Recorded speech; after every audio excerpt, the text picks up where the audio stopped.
మహాభారత మహాయుద్ధాన్ని ఒక్క నిమిషంలో ముగించగలిగే ఉగ్రయోధుడు.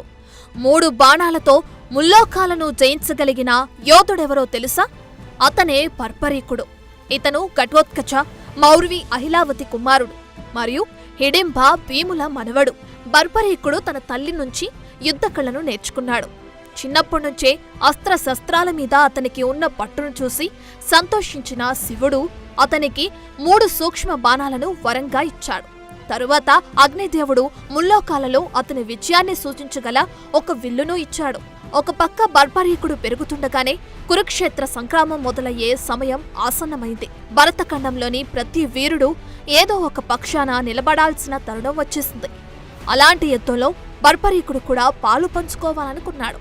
బర్బరీకుని బలమెరిగిన అతని తల్లి ఏ పక్షమైతే బలహీనంగా ఉందో నీ సాయాన్ని వారికి అందించమని కోరుతుంది. సంఖ్యాపరంగా చూస్తే కౌరవులకు 11 అక్షోహిణులు, పాండవులకు 7 అక్షోహిణుల సైన్యాలు మాత్రమే ఉన్నాయి. కాబట్టి నేను పాండవుల కోసం యుద్ధం చేస్తాను అని పోరు సలిపేందుకు బయలుదేరతాడు బర్బరీకుడు. కానీ బర్బరీకుడు లాంటి యోధుడు యుద్ధరంగాన నిలిస్తే ఫలితాలు తారుమారైపోతాయని గ్రహిస్తాడు శ్రీకృష్ణుడు.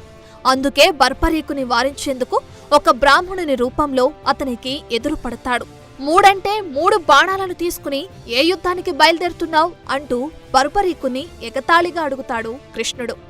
యుద్ధాన్ని నిమిషంలో ముగించడానికి ఈ 3 బాణాలే చాలు అంటాడు బర్బరీకుడు. నా మొదటి బాణం వేటిని శిక్షించాలో గుర్తిస్తుంది, నా రెండో బాణం వేటిని రక్షించాలో గుర్తిస్తుంది, నా 3వ బాణం శిక్షించవలసిన దానిని నాశనం చేస్తుంది అని బదులిస్తాడు బర్బరీకుడు. నువ్వు చెప్పేది నిజమైతే ఈ చెట్టు మీద ఉన్న రావి ఆకుల మీద నీ తొలి బాణాన్ని ప్రయోగించు అంటూ బర్బరీకుణ్ణి రెచ్చగొడతాడు శ్రీకృష్ణుడు. కృష్ణుని మాటలకు చిరునవ్వుతో ఆ రావి చెట్టు మీద ఉన్న ఆకులన్నిటినీ గుర్తించేందుకు తన తొలి బాణాన్ని విడిచిపెడతాడు బర్బరీకుడు. ఆ బాణం చెట్టు మీద ఆకులన్నిటి మీద తన గుర్తుని వేసి శ్రీకృష్ణుని కాలి చుట్టూ తిరగటం మొదలు పెడుతుంది. అయ్యా, మీ కాలి కింద ఒక ఆకు ఉండిపోయినట్లుంది, దయచేసి మీ పాదాన్ని పక్కకు తీయండి అంటాడు బర్బరీకుడు. శ్రీకృష్ణుడు తన పాదాన్ని పక్కకి జరపగానే అక్కడ ఒక ఆకు ఉండడాన్ని గమనిస్తాడు. ఆ దెబ్బతో బర్బరీకుని ప్రతిభ పట్ల ఉన్న అనుమానాలన్నీ తీరిపోతాయి కృష్ణునికి. అతను కనుక యుద్ధరంగంలో ఉంటే ఏమన్నా ఉందా అనుకుంటాడు.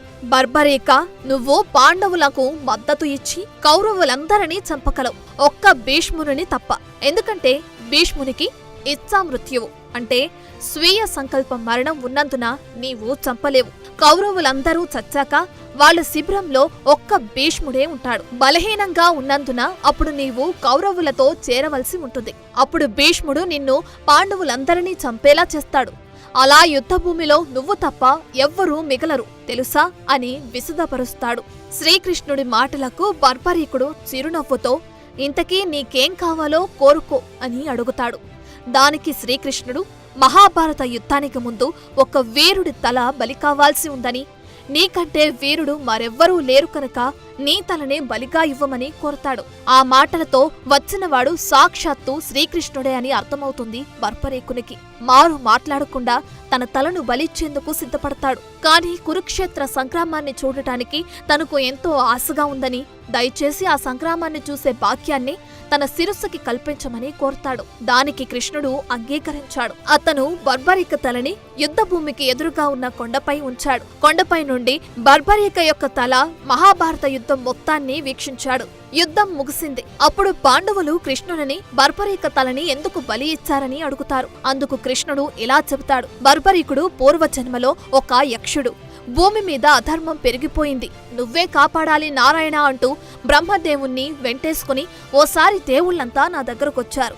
దుష్టుల్ని సంహరించడానికి త్వరలో మనిషిగా జన్మిస్తాను అని వాళ్లకు చెప్పాను. ఇదంతా వింటున్న బర్బరీకుడు ఈ మాత్రం దానికి విష్ణువే మనిషిగా అవతరించడం దేనికి, నేనొక్కడిని చాలనా అని ఒకంత పొగరుగా మాట్లాడాడు. దానికి నొచ్చుకున్న బ్రహ్మ అతనికి ఓ శాపం విధించాడు. ధర్మానికి అధర్మానికి నడుమ భారీ ఘర్షణ జరగబోయే క్షణం వచ్చినప్పుడు మొట్టమొదట బలయ్యేది నువ్వే అని శపించాడు. అందుకే బర్బరీకుని బలి. అంతేకాదు అతని శాప విమోచనం కూడా అని వివరిస్తాడు శ్రీకృష్ణుడు. అంతేకాదు కలియుగంలో బర్బరీకుడు తన పేరుతోనే పూజలందుకుంటాడని, అతన్ని తలుచుకుంటే చాలు భక్తుల కష్టాలన్నీ చిటికలో తీరిపోతాయని వరమిస్తాడు శ్రీకృష్ణుడు. మరో నమ్మకం ప్రకారం బర్బరీకుని బాణం శ్రీకృష్ణుని యొక్క కాలి చుట్టూ తిరగటం వల్ల ఆయన కాలు మిగతా శరీరం కంటే బలహీనపడిపోయింది.